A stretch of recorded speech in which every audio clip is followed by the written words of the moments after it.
Hey guys, welcome back. This is your host Phil from underKG.com. Today we're going to take a look on the LG K10 2018, also known as the LG X4 Plus in some regions.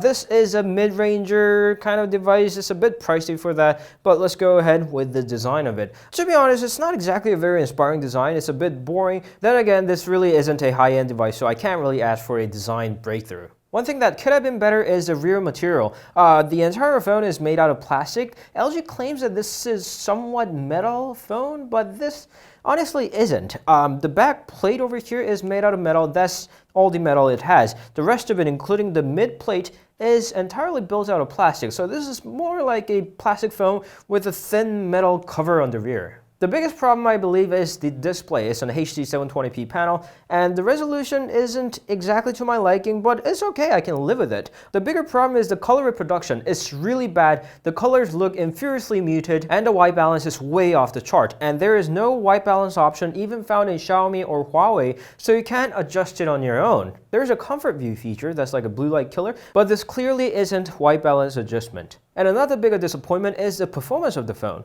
It's got Snapdragon 425 and 2GB of RAM. And I tried a number of Snapdragon 425 devices and they were not this bad, but this particular device is pretty bad. Just launching up the app takes more than a second. I set up the device animation to half of the original value, so this actually is faster than the original settings. Launching up the basic app like camera is gonna take a full second to load up, and multitasking between the basic apps like phone and settings like that is gonna be very slow as well. And more interestingly, they took out the tactile feedback. I'm not expecting like a full-scale haptic feedback dedicated motor there. They could implement it with the basic vibration motor, but they didn't. They did on their older models, but on the recent models, they took it out. In contrary, it has plenty of sensors for your games, not that you can actually play 3D games on it, and you can hide your navigation bar if that is your thing. There's a neat little feature called the finger touch. You can use the fingerprint reader on the back to pull down the notification bar in 2 levels, like that. Or you can tap twice and hold to take a screenshot, although I found this feature very hard to control. Just overall, LG software is poorly written. The icons look outdated, and the optimization is bad, and the app settings and interface simply don't make sense. They should really consider rewriting their software from the ground up. Now let's move into the multimedia department and start by the camera. The camera surprisingly isn't that bad, considering the price point. It's actually okay. It's equipped with auto HDR, and the bright daylight photos are better than I expected. I was also satisfied with that wide-angle selfie cam. Just make sure not to take a photo either with front or rear camera in a lower lighting condition, in darkness. Not only that focusing is going to be slow and color measurement is going to be terrible, but it's going to be incredibly shaky, so you won't be able to get a single steady shot. And naturally, it's time to move into the audio department, and let's start by the speaker on the back. On the back? Yes, on the back. LG has put their speaker on the back, and this is a really weird placement. Firstly, it gets blocked when you place your phone on a desk. They did put a little bit of bump there so you can yield some space between the phone and the flat surface, but still it gets blocked. I genuinely wonder why they put it there when there are so many other spots that other companies put their speakers with. And needless to mention, the speaker quality is simply horrible.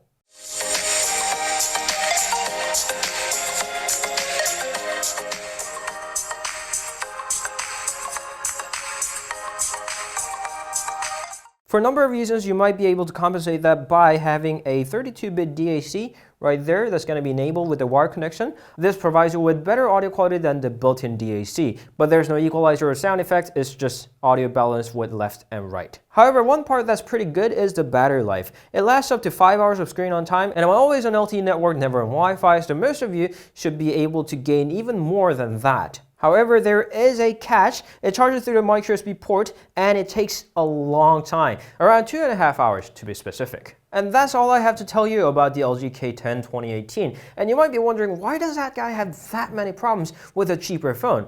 Well, that's because the phone is not that cheap. Of course, the pricing differs by the regions, but where I got it, I had to pay over $300 US, and that's a considerable amount of money, and especially at that segment, there are a lot of alternatives. I recently reviewed the Xiaomi Redmi Note 5 or the Redmi 5 Plus in some regions, and that was amazing. It had a lot better, taller display, better speaker, double the battery life, and better camera, and the software MIUI, which I'm not a fan of, is still better than the LG one. And that is why I'm mad at this. Yeah, this is mil-spec certified, but this is not waterproof, nor is it like a full-scale rugged phone like the Samsung Galaxy X Cover or the Active series. To me, it seems like a poor attempt of mid-ranger that's hugely overpriced. So that was our look on the LG K10 2018 or LG Expert Plus in some regions. If you get it for a cheaper price, like half the price of that, maybe, but anything over $200 US, I would suspect this highly unlikely. Snapdragon 425 and 2 GB of RAM at that price, I would say no, especially when it's an LG. Thank you always for watching. If you have any questions, please leave them down in the comments. You can always meet us on Instagram, Facebook, Twitter, and Google+. We'll see you guys later. Ciao.